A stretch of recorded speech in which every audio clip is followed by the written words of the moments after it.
Il existe un jeu qui vous transporte en rêve, dans une infinité de mondes. Vous partagerez l'histoire de héros que vous avez choisis avec les autres rêveurs. Ensemble, vous guiderez les pas de ces êtres sortis de votre imaginaire, si proches de vous. Ils vous feront vibrer, rire et trembler. Tout au long du récit de mon histoire, nous construirons ensemble la vie de ces gens qui s'activent dans l'autre monde. Alors, partons ensemble dans le rêve de dragon.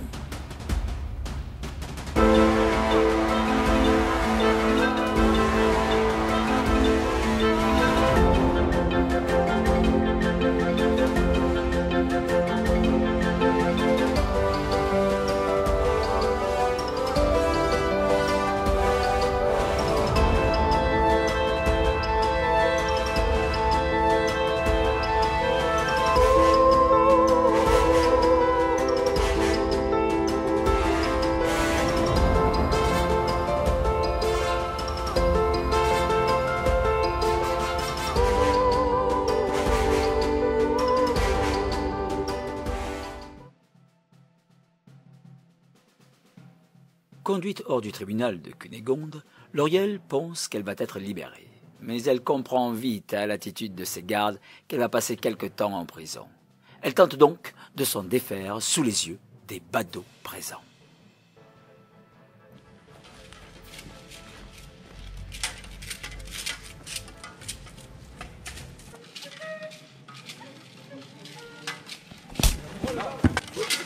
Chef! Chef! Allez, capitaine! Capitaine, relevez-vous! Soldat! Oh, il a lâché sa fille! Moi, ça lâche! Ouais! T'es Viens. une lâche! T'es une lâche! Capitaine! Lâche ton arme! Hé, bouge! J'arrive, j'arrive!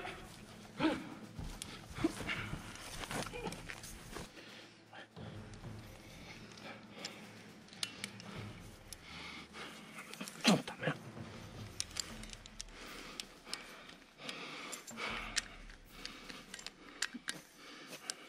Allez!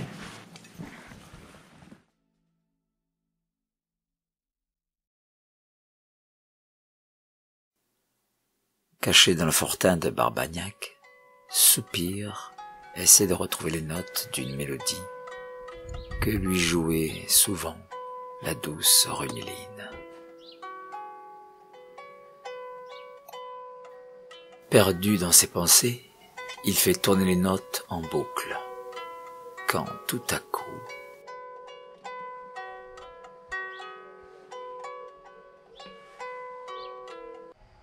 Soupir.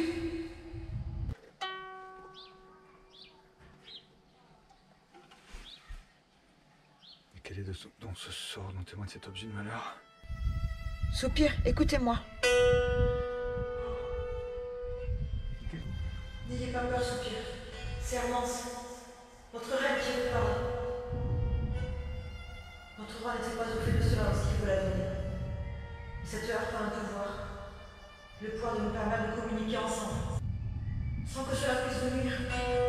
J'aurais dû me méfier. Il me l'a donné parce que vous l'avez apitoyé sous la lourdeur de mes journées. Mais... c'est donc à vous. Je suis si triste, Soupir. Une chose horrible est arrivée.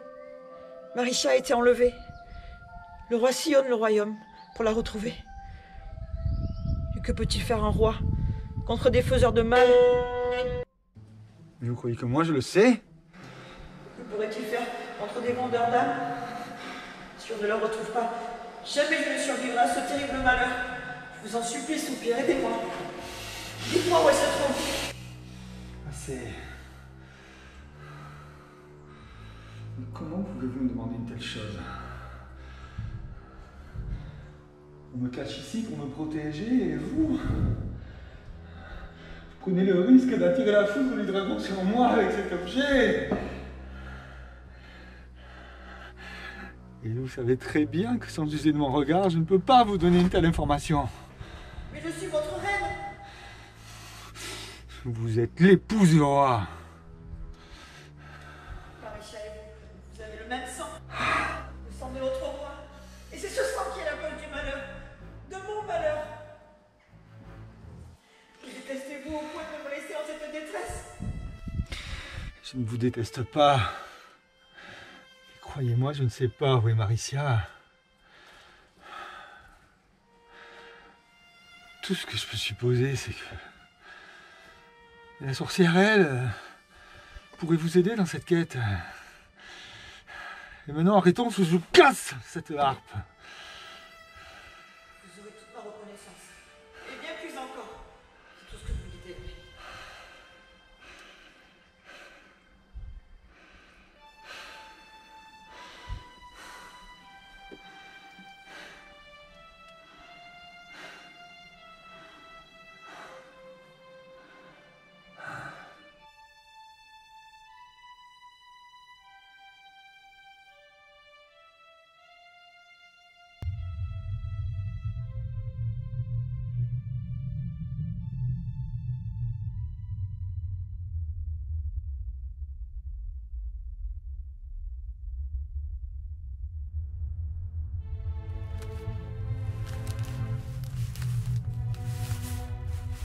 Monseigneur, Monseigneur, où êtes-vous, Monseigneur?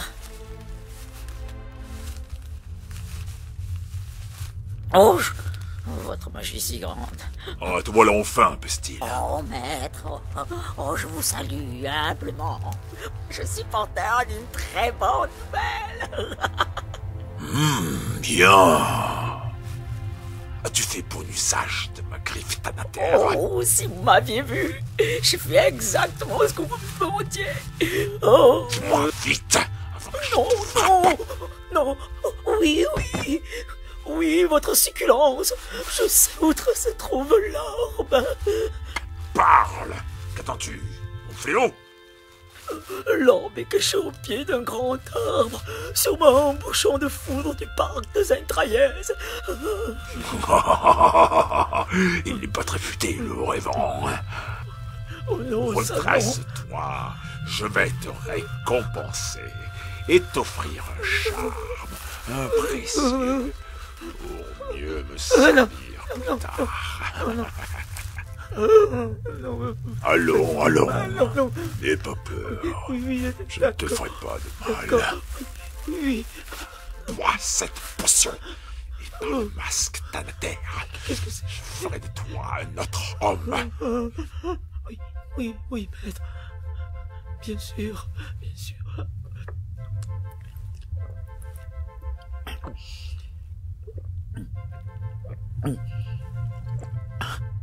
Oh oui, monseigneur, moi le miséreux, si gauche, je bois vos mots de justice. Je suis votre éternel serviteur, pour que vive votre règne. Oui, qu'il en soit ainsi. Messieurs, ma langue, ma peau, ma règle est-il?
Toi, le couard, le faible, tu prendras l'apparence d'un gentilhomme et tu serviras ma cause. Le puissant est le peuple.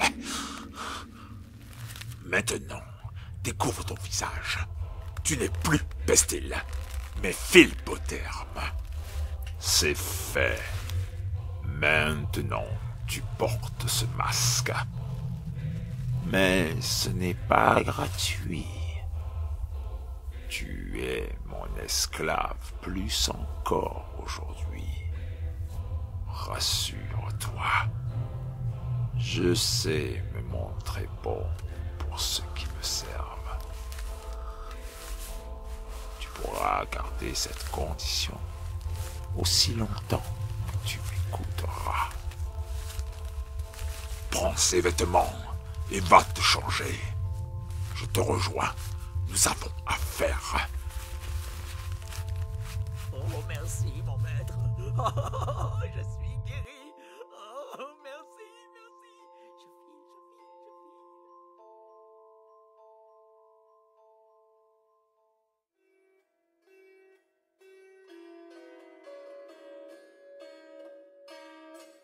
file. Kyriélise a ses habitudes dans le château de Bonganil. Et c'est dans la salle d'audience que la reine la surprend en pleine méditation mélodique. Elles ont toutes deux une conversation qui gagnera à rester secrète.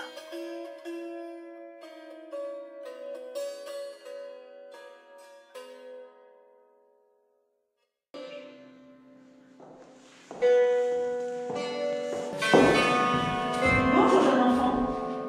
Que fais-tu seule? Oh, madame, excusez-moi, je ne voulais pas vous déranger. Tu ne me déranges pas. Que fais-tu ici? Je pense Tu penses à quoi? à Maricia. Je te comprends. Moi aussi. Je pense à elle tout le temps.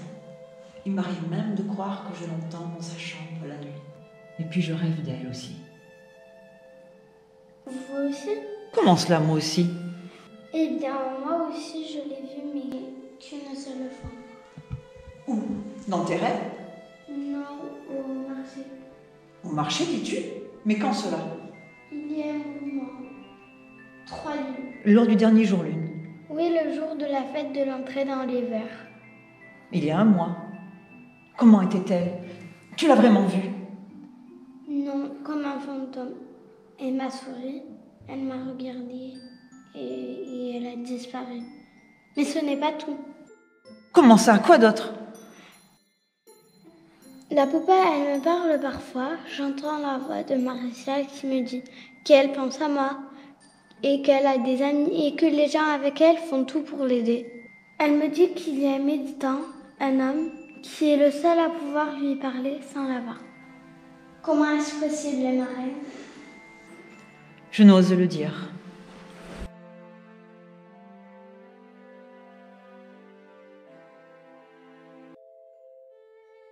Madame, pouvez-vous garder un grand secret? Mais je suis la reine.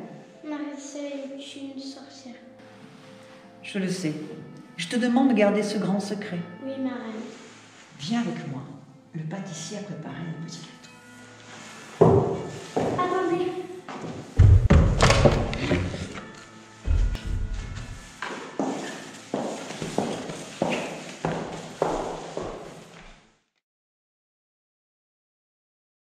En es-tu certain? C'est par là. Ça fait déjà trop longtemps que je marche. Tu veux m'épuiser? Sais-tu seulement où tu me mènes, Cornio? Je suis là de marcher. Dépêche-toi de trouver ce lieu. Nous y sommes, maître, au parc de Xantraïez. Suivez-moi. Là-bas! Alors au bouchon de foudre! Et là aussi! Tu as raison, ce sont bien là des bouchons de foudre. Avance donc. Nous y sommes! Oui, va prestement. Passe devant. Et trouve-le. Attention.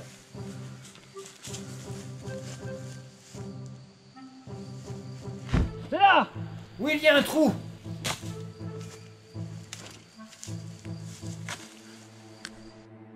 Non! Ne touche pas à ça!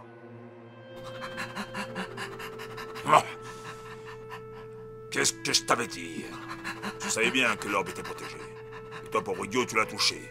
Le sort agira jusqu'à la prochaine heure de l'épée. En attendant, va allez, oust, bouge là, Cornio. Ça t'apprendra à pas obéir. Allez, recule, allons, oust, allons.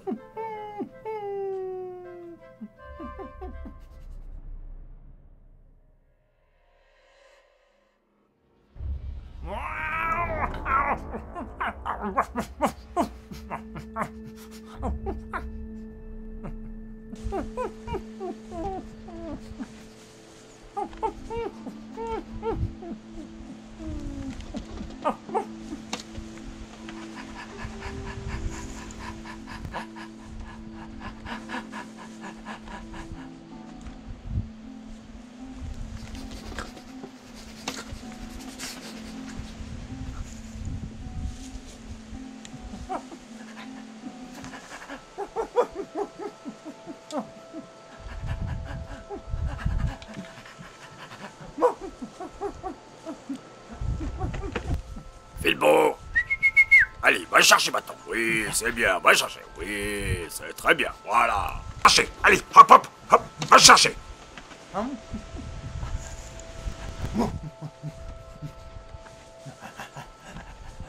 Oui, c'est un bon Filbo, ça, oui. Allez, allez, on y va. Allez, on rentre à la crypte. Tu auras un nonos, hein? Tu te donnes un nonos, un bon nonos, hein, à mon petit Filbo. C'est bien, ça, oui. Oui, allez, on y va. Allez.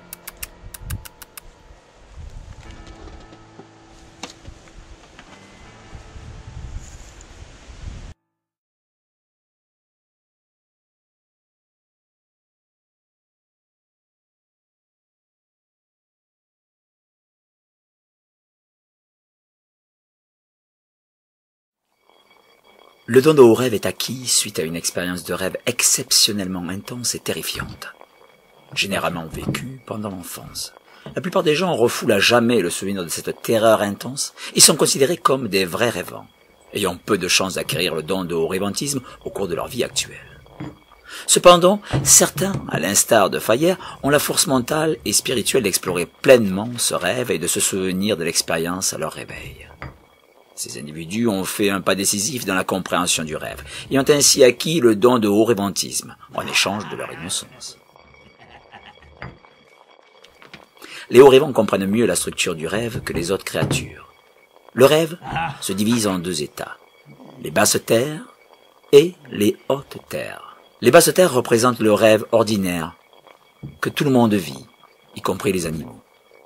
Les rêves prémonitoires et les souvenirs d'archétypes font partie de ces basses terres. Les hautes terres, en revanche, sont réservées aux dragons, qui ont le pouvoir de créer les basses terres où les autres créatures peuvent rêver. Accéder aux hautes terres est impossible pour les créatures, y compris pour les hauts rêvants, car il faudrait être un dragon. Cependant, des incursions brèves sont possibles lorsque le potentiel de rêve est suffisant. Le haut rêvant, pour accomplir sa magie, monte en méditation dans l'antre de terre, appelé terre médiane du rêve, ou TMR. Cette expérience proche de la conscience des dragons est terrifiante et peut nuire à la santé mentale du magicien. En outre, par ces incursions, le haut rêvant modifie la réalité du rêve des dragons. Ces derniers dérangés sont susceptibles de se venger par des attaques mentales appelées queue ou souffle de dragon.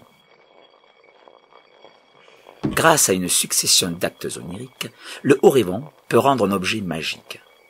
Pour cela, il lui confère des points de rêve par différents rituels comme par exemple l'enchantement, l'alliance, la maîtrise. Le haut rêvant peut choisir d'avoir un objet de faible intensité ou doté d'une autonomie magique perpétuelle. Selon l'intensité de magie désirée, l'objet devra être plusieurs fois travaillé. Tout au long de leur vie, les magiciens devront faire le choix de suivre toute ou partie des 4 voies de la magie draconique.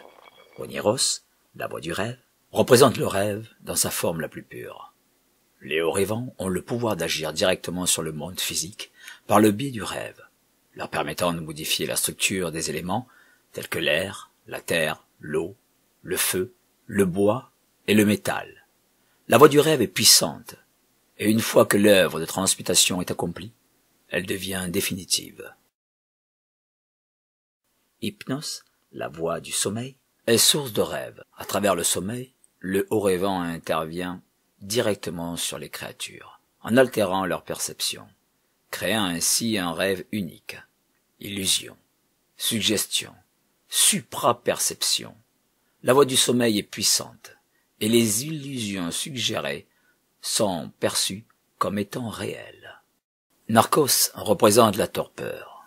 L'épouse d'Hypnos est la mère du rêve. À travers la torpeur, Les hauts rêvants engendrent le rêve au sein de la matière inerte, grâce à l'enchantement. Potions de guérison, amulettes, anneaux de pouvoir, armes magiques, la voix de la torpeur est puissante, et les objets inanimés, une fois sublimés, acquièrent la capacité de rêver. Et pour finir, Thanatos, la voix du réveil.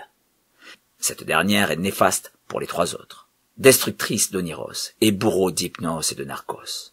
Lorsqu'on s'engage sur la voie de Thanatos, c'est une vie de cauchemar qui nous attend. La création du cauchemar dans le rêve des dragons.